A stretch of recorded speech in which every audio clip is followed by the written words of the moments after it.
আসসালামু আলাইকুম রহমতুল্লাহি ওয়া বারাকাতুহু। সম্মানিত দর্শক ও শ্রোতা, আশা করি সকলে ভালো আছেন। পবিত্র মুহররম মাস শুরু হয়ে গেছে, আর এই মুহররম মাসের সবথেকে বড় ইবাদত, বড় আমল হচ্ছে আশুরার রোজা। রাসূলুল্লাহ সাল্লাল্লাহু আলাইহি ওয়াসাল্লাম হাদিসের মধ্যে বলেছেন যে রমজানের পরে যদি কোনো মাসের রোজা সবথেকে বেশি গুরুত্বপূর্ণ হয়, সেটা হচ্ছে মুহররম মাসের আশুরার রোজা। আর এই আশুরার রোজার ফজিলত কি? আল্লাহ রাসূল সাল্লাল্লাহু আলাইহি ওয়াসাল্লাম হাদিসের মধ্যে বলেন যে আল্লাহ রসুল আশাবাদী, যদি কেউ এই আশুরার 2টি রোজা রাখে তো আল্লাহ রাব্বুল আলামিন তার পিছনের সমস্ত গুনাহকে মাফ করে দেবেন। সুবহানাল্লাহ। আশুরার রোজা আমরা কবে রাখবো?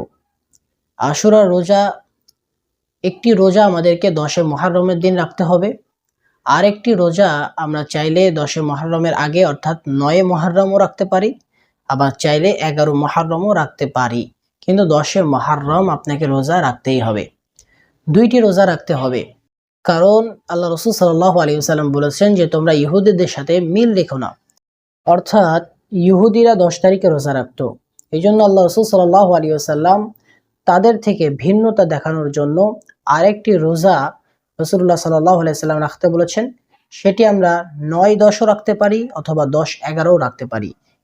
এইভাবে আমরা 2 দিন আশুরার রোজা আমরা রাখতে পারি। আল্লাহ রাব্বুল আলামিন আমাদেরকে এই মুহররম মাসের এই 2টি রোজা রাখার মাধ্যমে আমাদের পিছনের সমস্ত গুনাহ মাফ হওয়ার তৌফিক দান করেন, সঠিকভাবে রোজা রেখে আমল করার তৌফিক দান করেন। আসসালামু আলাইকুম রহমতুল্লাহি ওয়া বারাকাতুহু।